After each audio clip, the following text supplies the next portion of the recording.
Level 1. The volunteer. You are 22 years old, with a conviction so strong it feels physical. You believe the right person at the right moment can change the direction of something enormous. You have never worked a campaign before. The office is a rented storefront between a nail salon and a cell phone repair shop. Stained carpet, humming lights. A man in a wrinkled shirt hands you a clipboard without asking your name. You knock 80 doors on a Saturday. Most people don't answer. The ones who do are tired or hostile or gone before you finish the script. You stuff envelopes. You make calls. Nobody picks up. You do whatever is asked the moment it's asked, because usefulness is the only currency you have. On election night, a stranger hugs you in a ballroom, and you feel it. The pull. The electricity of being inside a machine that moves people. You have no idea what you just started. Level 2. The staffer. Someone hired you because you showed up early and stayed late and did things nobody asked. That is 90% of how 2-3-year-olds get paid jobs on campaigns. The salary is $38,000. The hours make that number a joke. You manage precincts, train volunteers, track doors knocked and calls made and commitments secured. You work for a candidate you believe in. That will matter less as you go further. You don't know that yet. You cancel plans. You miss birthdays. Your friends post photos from weekends away. You double tap and go back to the spreadsheet. You win. Your phone rings with offers from campaigns in other states. You say yes. You are always available. You haven't learned yet that available and present are different things. Level 3. The campaign manager. You run your first race at 27, a state legislative seat. Your candidate has never run for anything. You build the operation from nothing. Decisions made at midnight feel catastrophic in the dark. When the opposition drops a misleading attack ad in the final 2 weeks, you can't flinch. Flinching is a luxury for people who don't have jobs like this. You win by 3 points. Your candidate cries and calls you the hardest working person she's ever met. You go home, lie on the couch, and feel nothing. The adrenaline drops away and you are empty. You sleep 12 hours. You wake up and answer 4 calls from campaigns that want you for next cycle. Level 4. The city council member. You ran because you knew the math. 8 years of making other people win taught you the architecture. You won by 11. Now you sit in a chamber twice a month and vote on things that affect real people immediately. Zoning. Park budgets.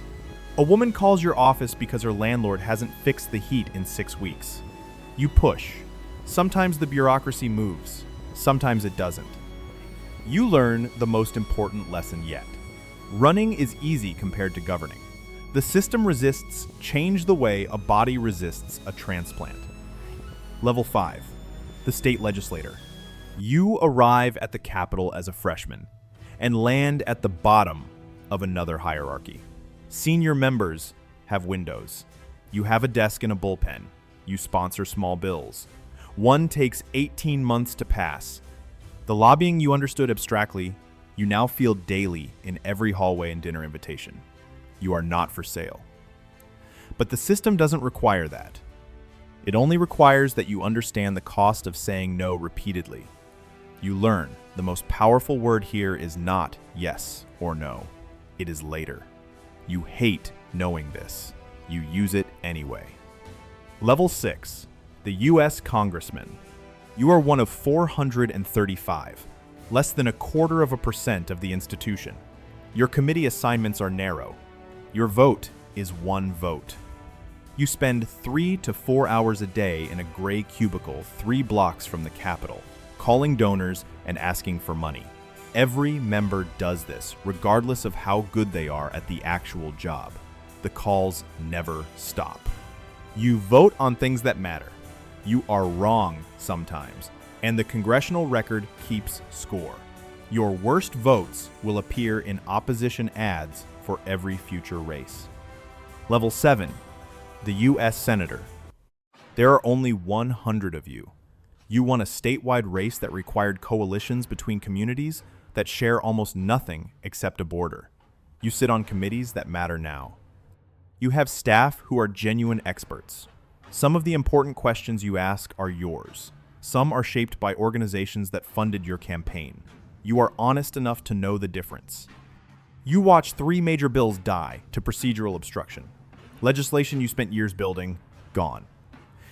You learn patience, or the performance of patience, and you are not always sure which one you're practicing.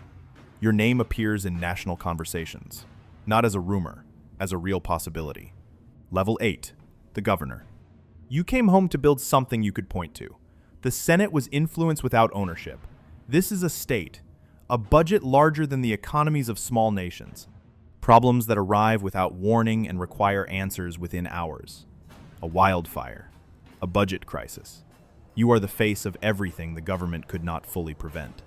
You reform things, but slowly, only where the math of opinion and coalition and capacity align at once.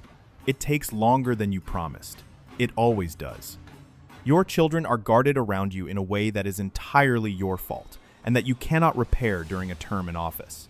Level 9, the Vice President. You are one heartbeat from the most powerful office on earth, and you are not the President. Every room you walk into, you are second. You master the role exactly as constructed. You become indispensable on specific issues without making yourself threatening. The nuclear briefings rewire something in your brain that cannot be rewired back. You sit in rooms where catastrophic scenarios are discussed with matter-of-factness, and you are completely composed and certain that this should never feel normal. You have agents whose literal job is to die for you. You know all of their names. Level 10, the President. You took the oath. You felt the weight of 35 predecessors settle onto your shoulders. Then you went inside and the weight never left. The decisions are what nobody prepares you for, not the process. The process is thorough. The decisions are still yours. Some of them are decisions where every option costs something, and the only question is what and how much and who bears it. You carry those moments in a place no briefing memo reaches. Your family lives behind glass. Your spouse gave up things that will never appear in any biography. You apologize in small, private moments. They love you. They are also exhausted by you. Both are true at the same time. The job writes itself onto a person's face. You have watched it write itself onto yours. When it ends, you stand on a platform and watch your successor take the oath and feel something unexpected. Not loss, relief. You handed something intact to another person. The thing survived. That is the whole job. Somewhere right now, a 22-year-old is knocking on a door with a clipboard and a conviction. She believes the right person can change everything. She has no idea what it costs. She moves to the next door. The cycle continues.